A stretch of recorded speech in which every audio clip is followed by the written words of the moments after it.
Les divinités de la mythologie antique reflètent-elles vraiment la personne de Jésus-Christ? Dans de nombreux films, on parle de Jésus, né d'une vierge. Une étoile en Orient a annoncé son avènement.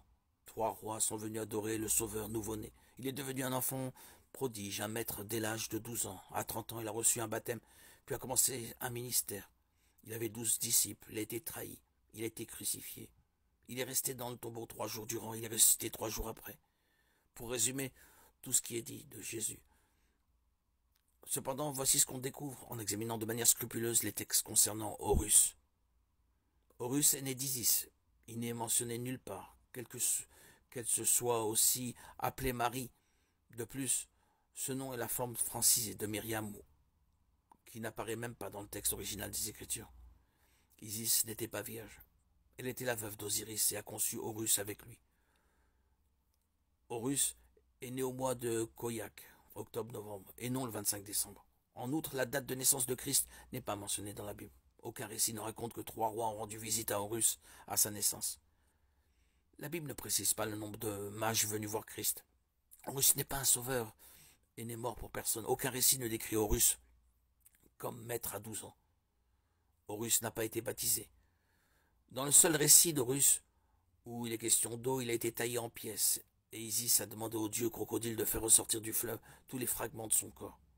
Horus n'a pas exercé de ministère, ni n'a eu 12 disciples selon les récits le concernant. Il était accompagné de 4 demi-dieux, et certaines sources font également état de 16 humains qui le suivaient comme d'un nombre indéfini de forgerons combattant à ses côtés. Il n'existe aucun récit de la trahison d'Horus par un ami. Horus n'est pas mort crucifié. Plusieurs récits existent au sujet de sa mort, mais aucun d'eux ne fait mention d'une quelconque crucifixion. Aucun récit ne rapporte qu'Horus ait passé 3 jours dans un tombeau. Horus n'est pas ressuscité, aucun récit ne mentionne qu'il soit sorti du tombeau avec le même corps qu'avant. D'après certains récits, Horus, Osiris, a été ramené à la vie par Isis, devant ensuite le Seigneur des enfers. En comparant Jésus à Horus, on constate qu'ils n'ont que très peu, voire rien en commun. Jésus est également comparé à Mithra par ceux qui veulent en faire un personnage mythique, en lui appliquant toutes les caractéristiques mentionnées. Par exemple, sa naissance virginale, sa crucifixion, sa résurrection 3 jours après. Et que dit le mythe de Mithra? Il est né d'une roche solide et nullement d'une femme. Il s'est battu contre le soleil, puis contre un taureau primitif. Leur lutte était censée être à l'origine de la création.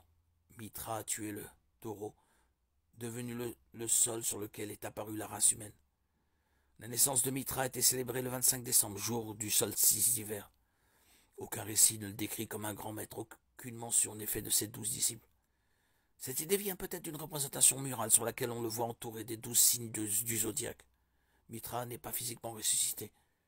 À l'issue de sa mission sur Terre, il a été enlevé au paradis sur un chariot bien vivant et en pleine forme. Tertullien, un des premiers auteurs chrétiens, a écrit que les adeptes du culte de Mithra reproduisaient des scènes de sa résurrection.